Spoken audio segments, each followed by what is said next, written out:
We have a new case, Robin. It's Nightwing, and I think you know that. Whatever you say, Robin. Nightwing. Answer me this. What villain has the ability to shrink things? Because this definitely isn't gonna work, Robin. It is Nightwing. Let's go, Robin.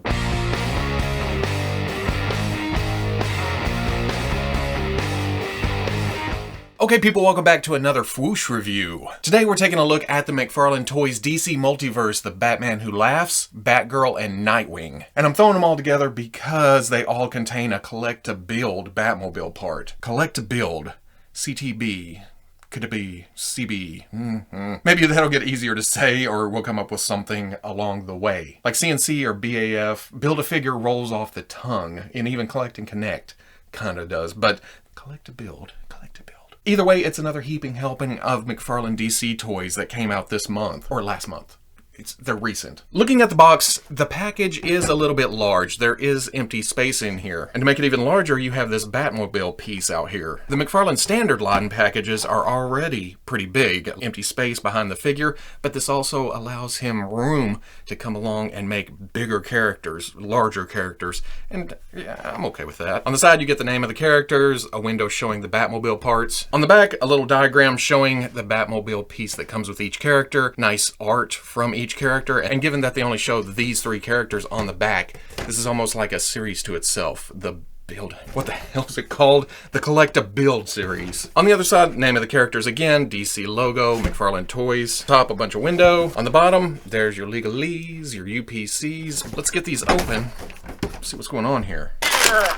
Really deep into the bubble. Holy shit. Inside the box, like we've been seeing with all the characters, there is a pretty basic stand. Has the DC logo on it, foot peg, then a card with, again, that art off the back, and then a data file with Dick's background and bio and blah. Let's see if I can get this out without... I did it. Yay. There's Batgirl's card front, Batgirl's card back, and then finally Batman Who Laughs card front, and then the back, which honestly, I've never read a comic with this character, so this is informative. This is helpful. Before getting to the figures, let's take a look at the... God damn it, what's the name of this thing? The Collect-to-Build Batmobile. It comes in three pieces. It has the centerpiece with the hood, or well, the front of it, the top, the engine, and then the cockpit or driver's seat or whatever. And then on the two sides, it has opposites with the wheels and then the outside details. Wasn't there a mask vehicle back in the day that split like this? And the wings popped out of the centerpiece and flew off, and then these two had little guys. There's two mushroom pegs. There's two holes. This should just snap together. And, yeah. And I love the design of this. I don't know where it appears in the comics or who drew it or whatever, but it's a nice, sleek Batmobile design. I feel like it's kind of old schooly with this bat head on the front, but then it's kind of modern with the engine sticking up and the windshield right there. It's cast in black, and then the only paint, well, there's some orange back here for the... Some glossy black for the windshield, some yellow for the eyes up here on the front, which now that I'm looking at it, those are headlights, aren't they? But then there's a silver dry brush in this direction, heavy on the front, and then it travels to the back, giving it some wear and tear, some age. The wheels do roll, and they're actually rubber tires on a plastic rim. That's not bad. But as nice as it is, what am I going to do with this? Looking at Nightwing first, just cause I wanna. I've always liked this design, whether it was red or blue. I kind of prefer the blue, but red is cool too. It's simply the Nightwing logo on the chest, some blue around the shins, a little bit of blue on the knuckles, and then of course the mask. But after years and years of Dick wearing bright red and yellow and green, I can see how he would want to kind of tone it down a little bit. But the figure is not just a naked body with some black and some blue. The emblem here is actually sculpted on, along with some embellishments just to break up the black a little bit. That runs all the way down the leg too, and it actually throws in a different texture here and there. From a distance, in shadow, it looks a little bit plain, but you get up on it and you think, oh, well, there is some costume details there. I especially like these bands around the forearms. Again, just a little thing to break up all the black, but they also threw in some silver paint for the buckle. The bands around the lower legs are also sculpted on. The shoes have this nifty tread detail down here. Then the upper torso is actually a rubbery overlay piece with the abs that match Batman. This time we get a little chipmunk look to it because of how the abs hang down from the upper piece. Chip, chip, chip, chip, chip. And you can especially see it up here where the neck comes through, and there's a little bit of softness right there. The blue being a bit metallic, the shine is a nice contrast against the bleakness of the black of the costume. But the blue isn't painted all the way to the body. It leaves a ridge. It's not quite covering the fully sculpted part. The sculpt on the shoulder line isn't quite as deep, And the blue seems, I don't know, it's a little bit off. And then back here, which a minute ago I was going to get into these are actually part of the rubber overlay. Well, I guess down here the blue doesn't actually reach the costume either. It's not a bad look, it's just something I noticed as I was looking at it. At normal distance, it's nice and clean. And then up at Dick's head, oh, I'm going to hell. It's a nice head sculpt, a little bit large, but it makes it kind of realistic. Again, you can kind of see the blue paint missing the sculpt of the actual mask. And the hair is a fantastic sculpt, but just like Superman, the shininess of it kind of makes the actual detail disappear a bit unless you're in bright light. And then for Batgirl, this costume deviates a little bit from my mind's eye of Batgirl, but at the same time, this may be my new mind's eye Batgirl because I love this costume so much. The matte gray does a fantastic job of making the yellow bat parts or the pouches or whatever stand out. And while there may be seam lines sculpted in or a little bit on the torso, it's not quite as apparent as it is on Nightwing, Batman, Superman. They left the gray pretty clean here. But the sculpted soles, the boot tops, the belt buckle with the pouches going around, the glove top, the bat emblem on the chest. There's even a backpack under the cape back here. That stands out at me, and I love it. I'm used to the spikes sticking out of the back of the gloves. I don't think I've ever seen spikes sticking out of the back of the foot. It kind of makes sense the more I sit here and stare at it. But at the same time, it's new, it's different. On top of that, the yellows are all pretty clean. I would have liked to have seen some silver for the buttons here on the pouches, and then maybe here on the buckles of the backpack. Cape is actually blue, more of a Batman blue, and I love the sculpt to it. It's nice and dynamic. It looks like it's swinging out, but that's all you can do with the cape. As small as it is, it does add a little bit of weight to the back because kind of thick. But up at the head, it evokes the art that it's based on with the big eyes. Very nice paint job in the eyes though, nice and detailed. The lips, shiny, deep red. The black on the mask is nice, but once again, it's kind of missing the actual sculpt. You can see under her eye where it's supposed to go. The hair is a very nice comic booky sculpt. It has a darker wash to bring out the detail. You can even see an ear poking right there through the hair. And then of course the bat ears. You always have to have bat ears. And then finally there is the Batman who laughs, who almost feels like, is this PG comic book stuff? It's got some crazy proportions to it, but crazy may be the name of the game here. There's just all kinds of buckles and straps and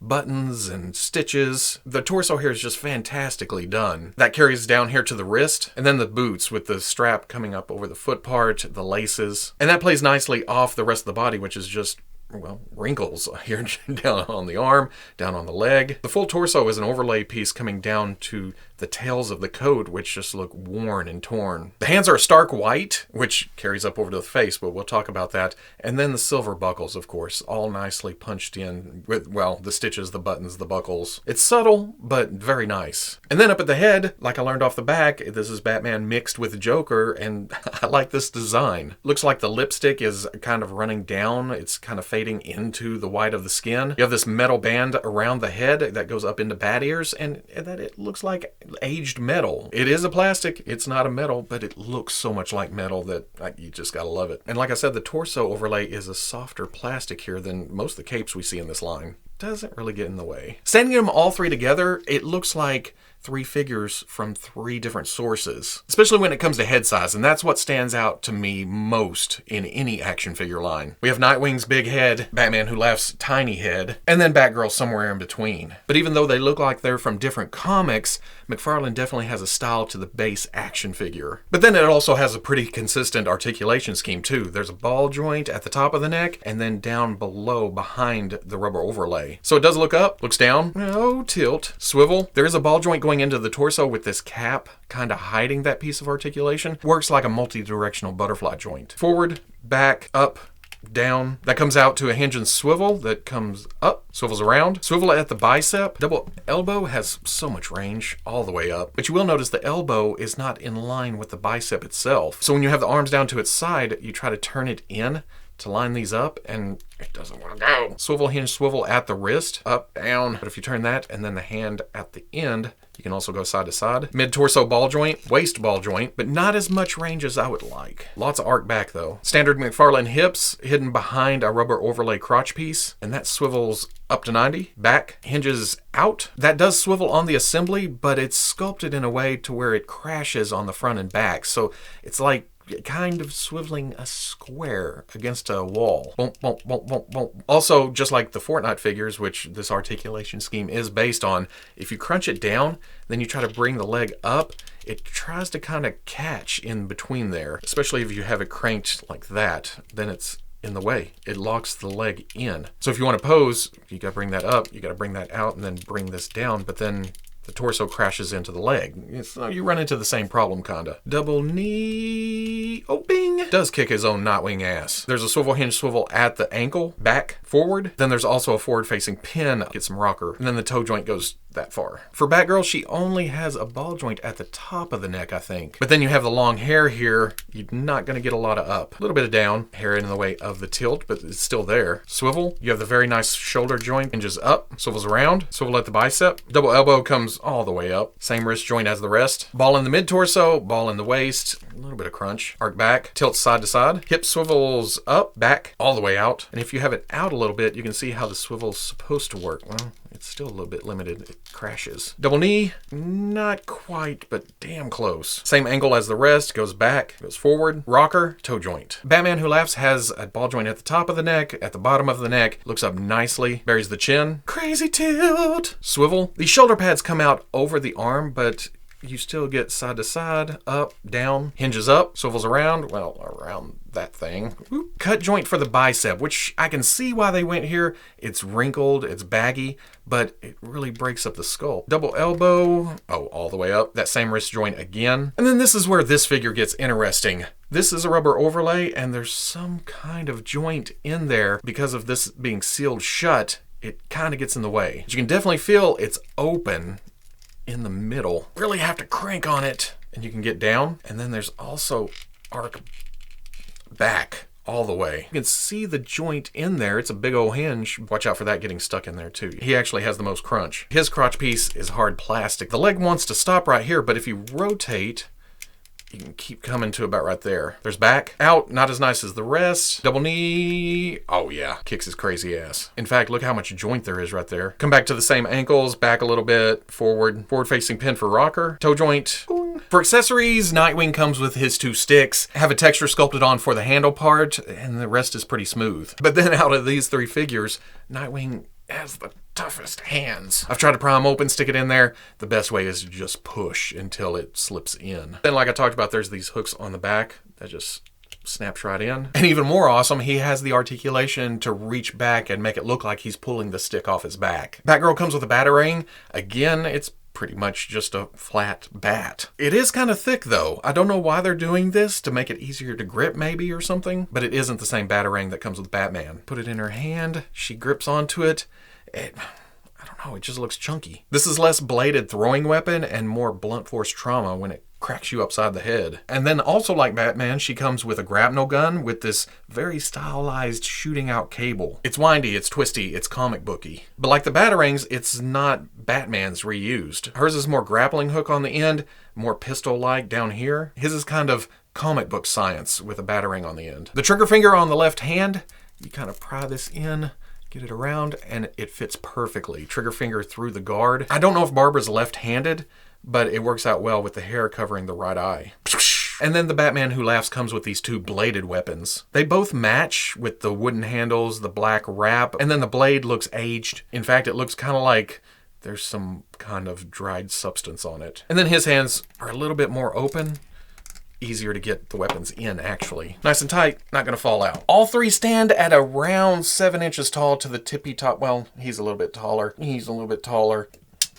Dick, no! Batgirl is a little bit shorter than Nightwing. Bringing the McFarlane Toys Batman and Superman in, you can see that they're buffer, a little bit more muscular, but still follow the 7-inch tall barrier. And again, throws more styles into the line. Superman, big head, kind of matches Nightwing, but then Batman's smaller head works with Batman Who Laughs, and even Batgirl a little bit more. Here they are with NECA's Batman and Superman, but they do fit really well with McFarlane's Fortnite line. Doesn't work too well with Mattel's DC Multiverse line though. Different scales altogether.